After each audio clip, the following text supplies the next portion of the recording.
This video breaks down the psychology behind relationships that never start. Think about it.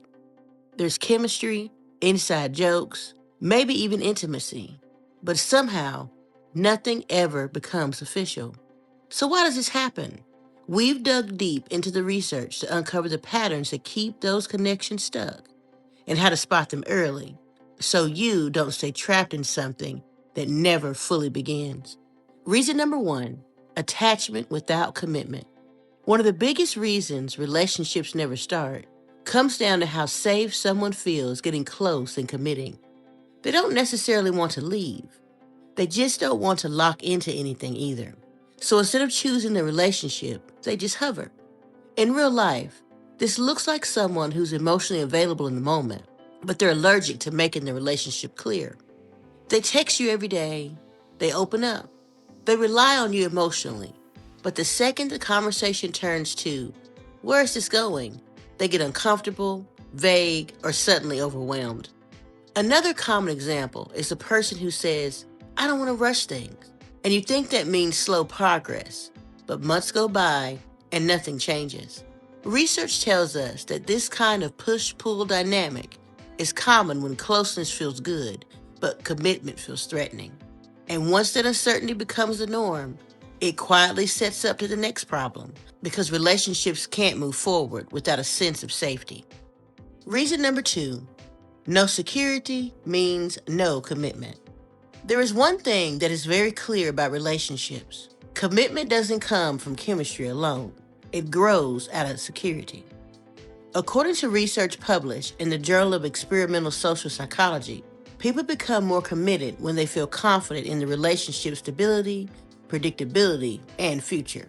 In other words, when the connection feels solid, the brain naturally invests more. The almost relationship just doesn't offer that. You might feel close, but you don't feel stable. You don't know if you're exclusive. You don't know where you stand. You don't know if plans are temporary or actually building towards something. For example, maybe they're warm and present when you're together, but inconsistent about making plans. Or maybe you've never been integrated into their real life. You haven't met their friends, their family, or anyone important.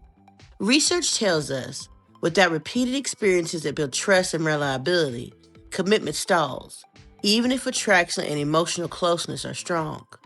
And that's where people get confused, because emotionally, things feel deeper, which leads straight into the next reason.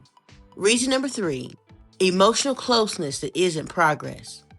This is where the almost relationship really messes with people. Sharing emotions like fears, personal stories, and vulnerability creates a strong sense of closeness, even when there's no actual commitment involved. Your brain doesn't track these labels. It tracks connections. So when you're the person they vent to after a bad day, the one they call when they're stressed, or the one who knows their past and their fears, it feels like the relationship is deepening.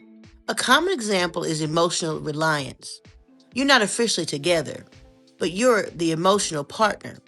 You show up for them, you support them, you listen. That creates a bond, even if nothing else is defined. Another example is routine. Daily texting, late night conversations, inside jokes that only the two of you share. These patterns increase perceived closeness, but they don't automatically lead to a commitment. So you feel closer without actually moving forward. And once emotional closeness is high, the unpredictable nature of the relationship is the next thing that hooks you. Reason number four, inconsistency keeps you hooked.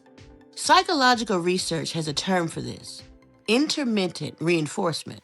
And in the almost relationship, this shows up as mixed signals. Now you might be surprised by this, but according to research, inconsistency actually creates a stronger emotional attachment than consistency does. This is the same principle behind gambling. Unpredictable wins keep people hooked longer than predictable ones. The same happens with relationships. One week they're distant, replies are short, then suddenly they're back, affectionate, attentive, emotionally open. That brief closeness reignites hope and makes you forget how uncertain things felt just days before. Research tells us ambiguity increases emotions. Instead of pulling away, people often double down, trying to restore the closeness they briefly experienced. Someone might say they just don't want a relationship, but act jealous when you mention dating someone else. Or they pull away, then they come back with just enough warmth to keep you invested. At this stage, most people aren't staying because things are good. They're staying because they're emotionally hooked. And that leads directly into our final reason.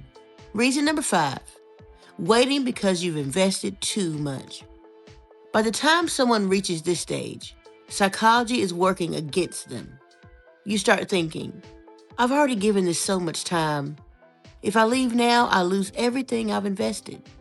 What if I walk away and then they're finally ready? So you stay hopeful.